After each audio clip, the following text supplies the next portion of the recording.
Hello बच्चों, आप सभी को नमस्कार। स्टूडेंट, ट्वेल्थ अकाउंटेंसी में आज हम क्वेश्चन बैंक सॉल्व करने वाले हैं। जो विमर्श पोर्टल पर 2024-25 की जो क्वेश्चन बैंक है, उस क्वेश्चन बैंक के ऑब्जेक्टिव टाइप के जो क्वेश्चन हैं वो हम हल करेंगे। अभी हम पहले ऑब्जेक्टिव टाइप के क्वेश्चन करेंगे और सेकंड बार में उसके जितने भी क्वेश्चन है, न्यूमेरिकल क्वेश्चन है, उन क्वेश्चंस को भी हम सॉल्व करेंगे। पहले हम basic concept of partnership firm से डिसोल्यूशन ऑफ पार्टनरशिप फर्म तक के जितने भी ऑब्जेक्टिव टाइप के क्वेश्चन हैं उन सभी क्वेश्चंस को हल करेंगे और उसके बाद फिर उसके अंदर जो भी क्वेश्चन हैं उन क्वेश्चंस को भी सॉल्व करेंगे। तो स्टार्ट करते हैं आज की हमारी क्लास। आप सभी का वेलकम है। देखिए, 12th class accountancy unit number 1 साझेदारी लेखांकन आधारभूत अवधारणाएं, मतलब basic concept of partnership firm.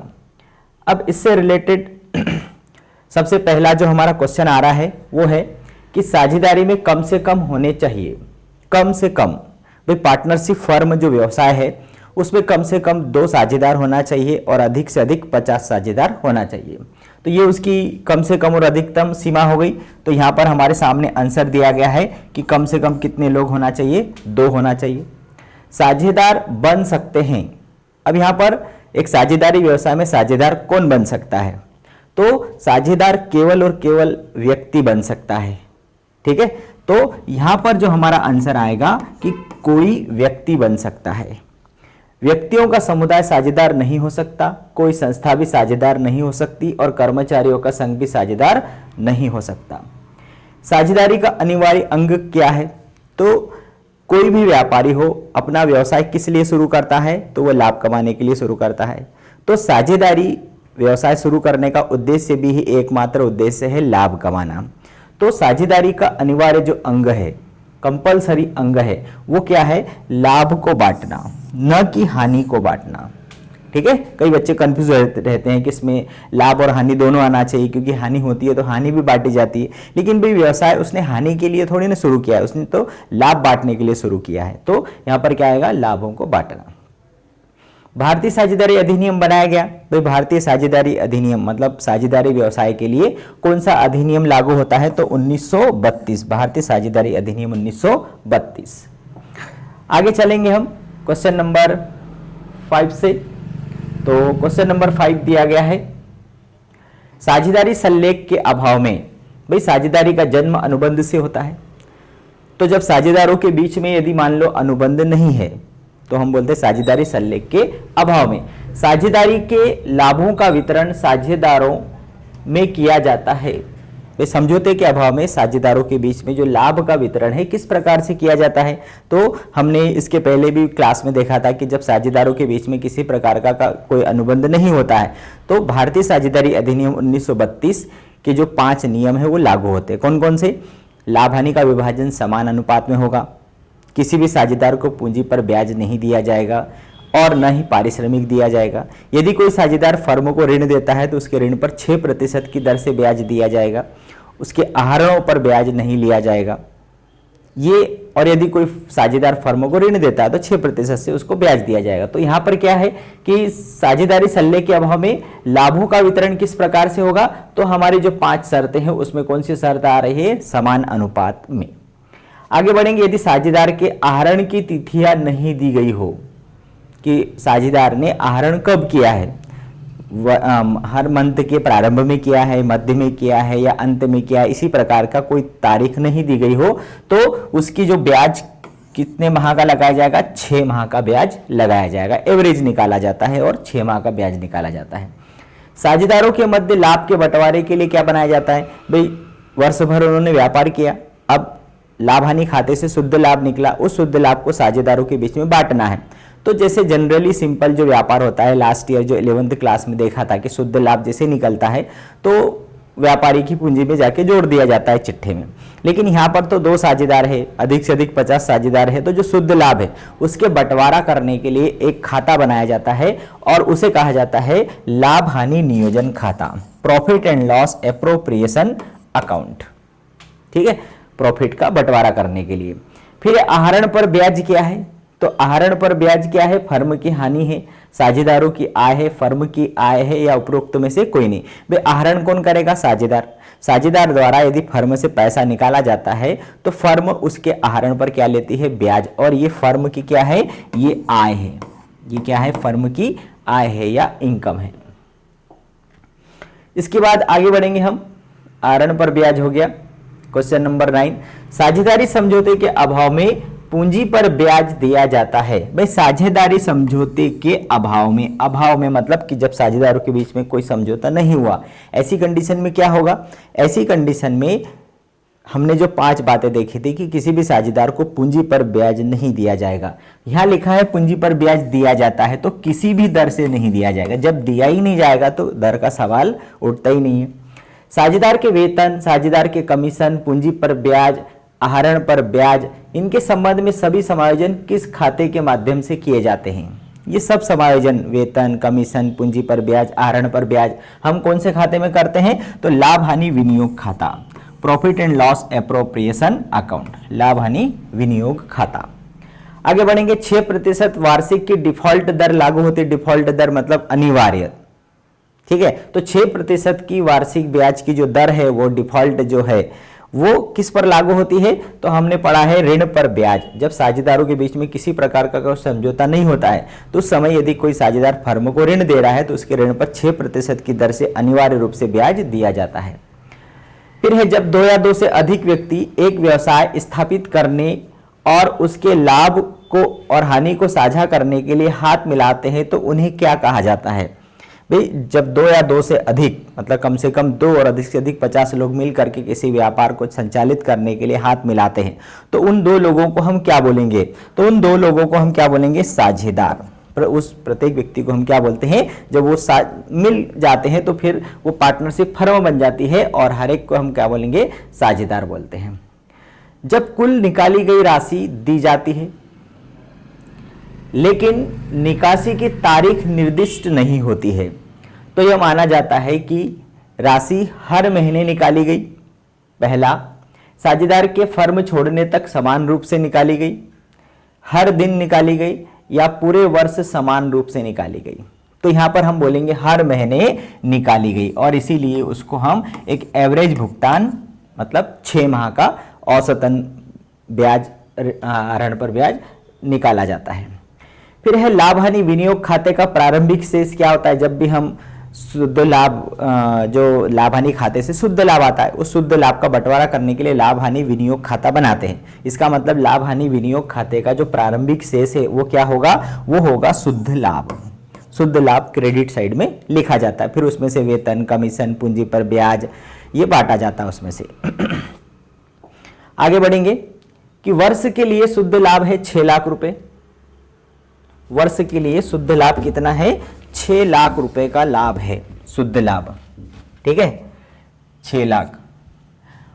साझेदार, एक साझेदार वेतन प्रति माह 5,000 रुपए है। एक साझेदार को प्रति माह वेतन कितना मिल रहा है?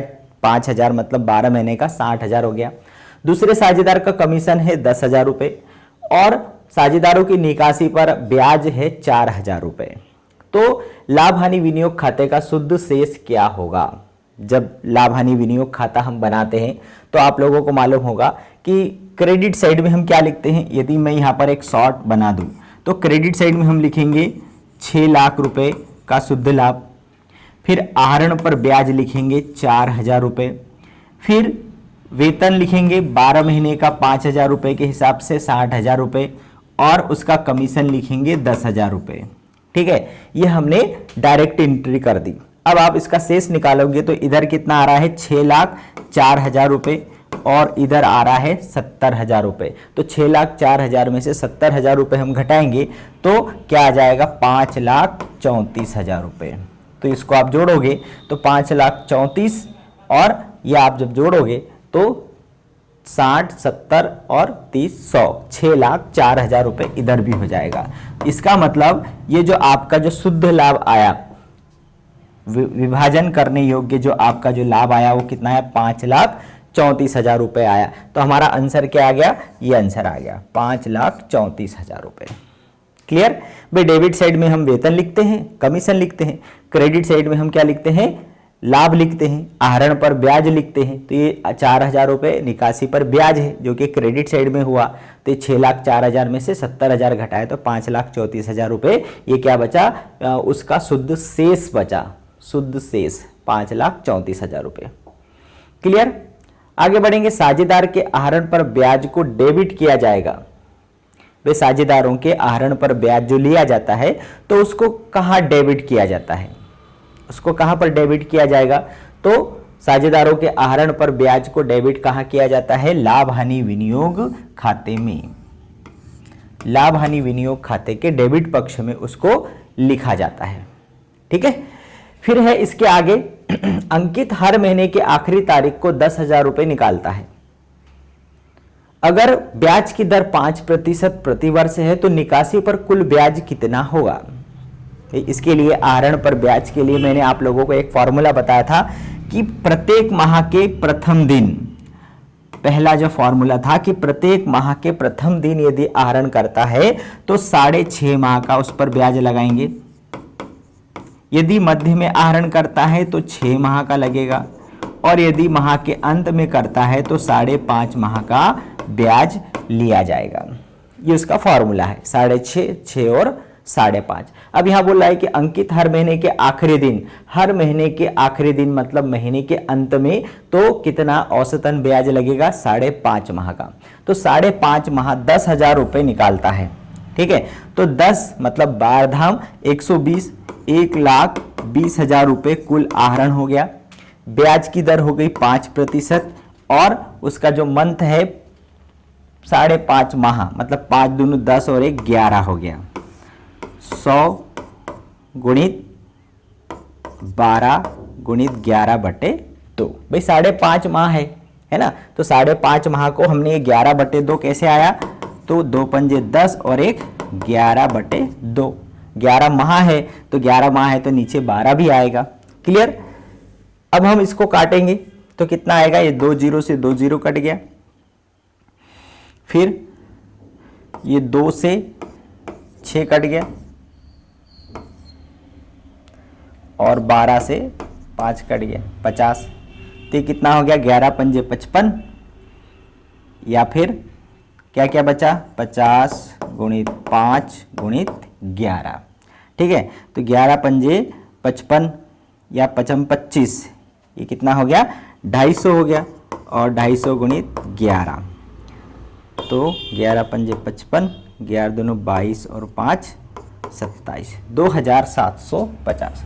तो हमारा जो ब्याज आ रहा है वो कितना आ रहा है, 2,750 रुपये। कुल मिला के आपको इतना ध्यान रखना है कि जो हर माह के प्रथम दिन एक निश्चित धनराशि निकालेगा तो 6.5 माह का लगा दो, हर माह के मध्य में एक निश्चित धनराशि निकालेगा तो 6 माह, और हर माह के अंत में एक निश्चित धनराशि निकालेगा तो 5.5 माह। आपको 2 बातें ध्यान रखना है, नियमित समय अंतराल हो और एक निश्चित धनराशि हो। ये 2 बातें यदि फिक्स है तो आप इस एवरेज मंथ वाला फॉर्मूला लागू कर सकते हैं।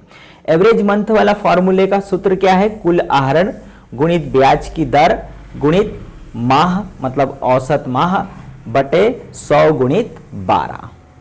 ठीक है। तो हमारा जो ब्याज आ गया 2,750 रुपये।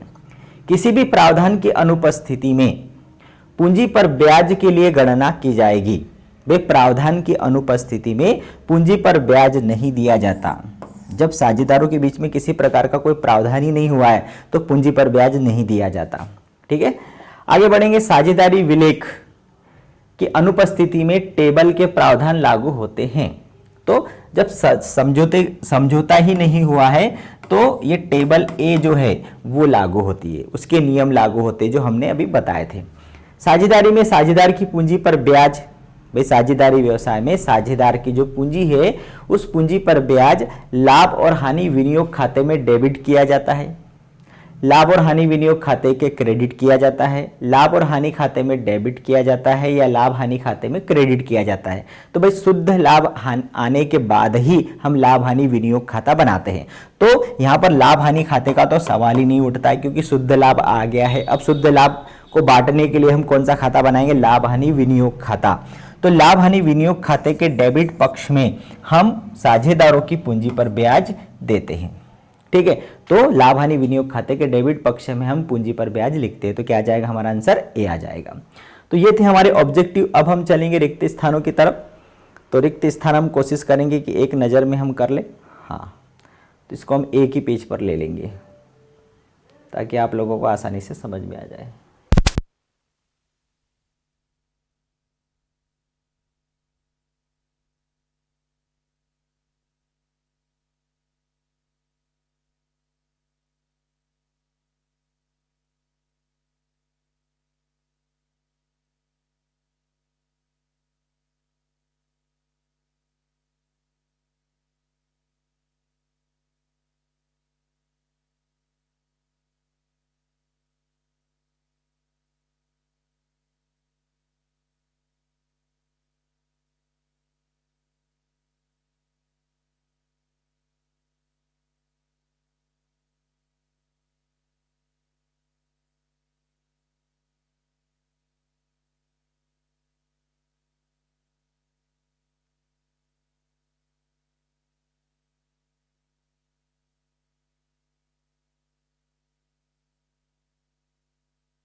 Hello.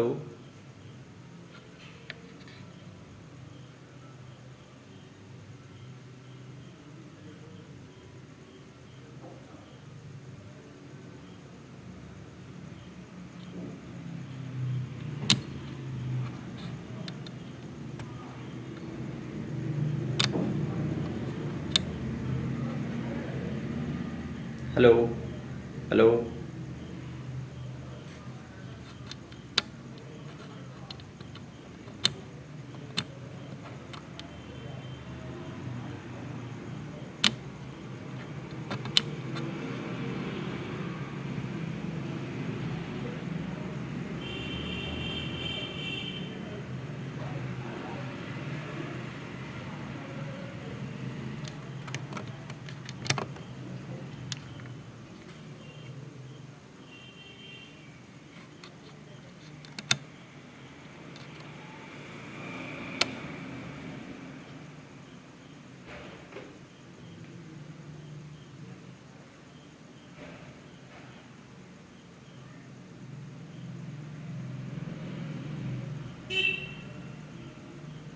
Hello.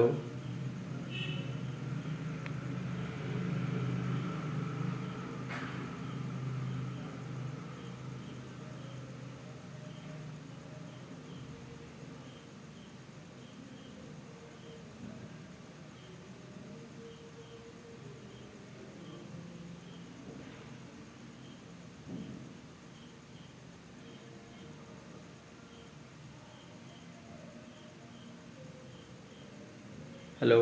Hello. Hello. Hello.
चलिए, तो यहाँ पर थे अवयस्क को फर्म के लाभों में शामिल किया जा सकता है। बिल्कुल राइट है, एक अवयस्क साझेदार बन सकता है और उसको लाभों में शामिल किया जाता है। साझेदारी सल्ले के अभाव में भारतीय साझेदारी अधिनियम 1932 के प्रावधान लागू होते हैं। बिल्कुल राइट है। फिर साझेदारी व्यवसाय का संचालन सभी साझेदार कर सकते हैं, तो ये भी राइट है। सभी मिलकर के भी कर सकते हैं या उनमें से कोई एक व्यक्ति भी कर सकता है। लाभों को बांटना साझेदारी में अनिवार्य नहीं है, ये गलत है। लाभ को बांटना अनिवार्य है। परिवर्तनशील पूंजी पद्धति में चालू खाते नहीं बनाए जाते हैं, बिल्कुल सही है। परिवर्तनशील पूंजी पद्धति में चालू खाते नहीं बनते। और लाभ हानि नियोजन खाता साझेदारों के लाभ हानि की अंतिम राशि का हिसाब करने के लिए बनाया जाता है, ये भी सही है। और साझेदारों के आहरण पर ब्याज का लेखा रोकड़ खाते में किया जाता है, ये गलत है। आहरण पर ब्याज का लेखा हम लाभ हानि नियोजन खाते में करते हैं। अब हम एक वाक्य की तरफ चलेंगे। एक वाक्य वाले जो दिए गए हैं उसको हम हल करते हैं, ठीक है। तो उसमें सबसे पहले दिया है कि परिवर्तनशील पूंजी पद्धति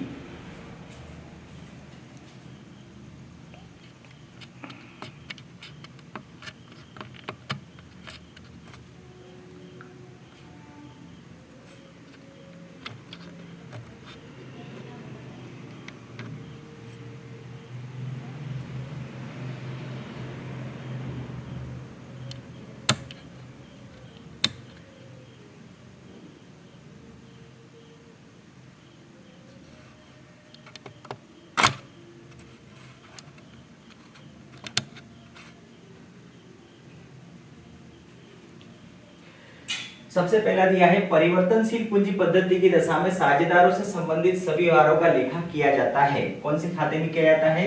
साझेदारों के पूंजी खाते में। किसमें? साझेदारों के पूंजी खाते में एक ही खाता बनता है। फिर है साझेदारी सल्लेख की अनुपस्थिति में किस अधिनियम के प्रावधान लागू होते हैं? तो भारतीय साझेदारी अधिनियम 1932। ये लिखने की जरूरत नहीं है, लेकिन हम लिख देते भारतीय साझेदारी अधिनियम 1932। फिर है साझेदारों के चालू खाते कब बनाए जाते हैं? स्थिर पूंजी पद्धति में। फर्म द्वारा साझेदारों की पूंजी पर ब्याज कब दिया जाता है?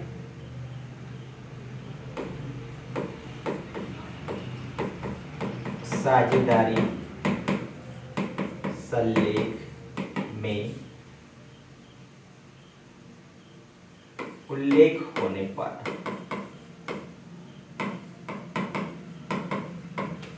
फिर है फर्म में कौन साझेदार हो सकता है? तो फर्म में केवल एक व्यक्ति साझेदार हो सकता है। फर्म के व्यवसाय के संचालन में कौन भाग ले सकता है? सभी साझेदार भाग ले सकते हैं। फिर क्या बिना पूंजी लगाए कोई भी व्यक्ति साझेदार बन सकता है? बिल्कुल बन सकता है। ए ने बी को गारंटी दी है कि उसे न्यूनतम 25,000 रुपए का लाभ प्राप्त होगा। इसे क्या कहते हैं? तो इसे हम कहते हैं लाभ की गारंटी। क्या बोलते हैं इसको हम? लाभ की गारंटी। एक्स वाई बिना समझौते के साझेदार है। वाई द्वारा फर्मों को 18,000 रुपए का ऋण दिया जाता है, तो वाई को किस दर से ऋण पर ब्याज दिया जाएगा? 6% प्रति वर्ष की दर से। और वे व्यक्ति जो एक दूसरे के साथ साझेदारी में सम्मिलित हुए हैं, सामूहिक रूप से क्या कहलाते हैं? तो सामूहिक रूप से वो एक फर्म कहलाते हैं।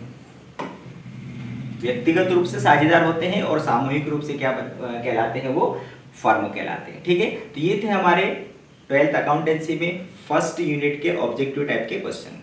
वीडियो अच्छा लगे तो लाइक करें, अपने दोस्तों के साथ शेयर करें, और आप चैनल पर नए हैं तो सब्सक्राइब करना ना भूलें। अगले वीडियो में फिर मिलते हैं, तब तक के लिए नमस्कार।